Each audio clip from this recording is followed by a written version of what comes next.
Europe 1, il est 7h25. Thomas Soto. Les secrets politiques de Caroline Roux. Bonjour Caroline. Bonjour Thomas. On a beaucoup vu Nicolas Sarkozy et le centriste Jean-Christophe Lagarde pendant la campagne qui s'est achevée. Dimanche soir, Nicolas Sarkozy a évoqué la victoire de la droite et du centre. L'info politique, Caroline, c'est que les primaires de l'UMP seront précisément ouvertes au centre. Oui, les proches de Nicolas Sarkozy sont formels. Le président de l'UDI a accepté le principe d'une participation des centristes à la primaire de l'UMP. Ça s'est passé il y a une dizaine de jours.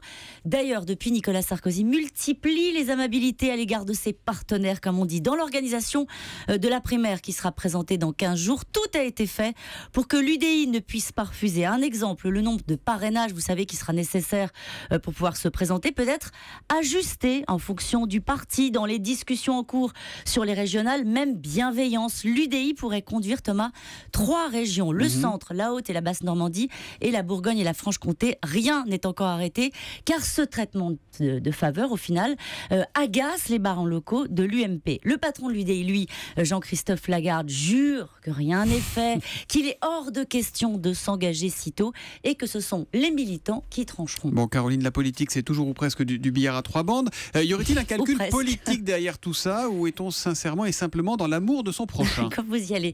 Bon, alors, des primaires ouvertes aux centristes, c'est naturellement un moyen pour Nicolas Sarkozy d'arracher une candidature unique à la présidentielle en rendant plus difficile une aventure Bayrou en solo. Et puis un UDI, Thomas, qui porterait une ligne modérée à la primaire, ce serait naturellement aussi une façon de mordre sur l'électorat d'Alain Juppé. Vous avez compris, c'est pas juste pour faire plaisir aux centristes.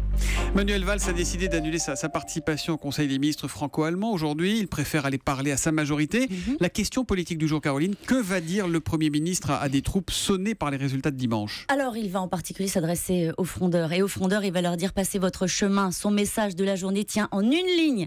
Dans leur vote, les Français n'ont pas demandé un coup de barre à gauche, mais des résultats, pas de changement de cap. Donc, ça, c'est pas une surprise. Manuel Valls appellera au rassemblement. Promis, me dit-on à Matignon, l'objectif est d'arrondir les angles, pas de jeter de l'huile sur le feu. Il va y avoir quand même un peu de tension lors de cette réunion. Crispé, Et puis, on va en entendre parler, Caroline. Oui, Nicolas Sarkozy qui va réunir les nouveaux élus des départements la semaine prochaine. Il veut leur faire passer un message. Se faire élire, c'est bien.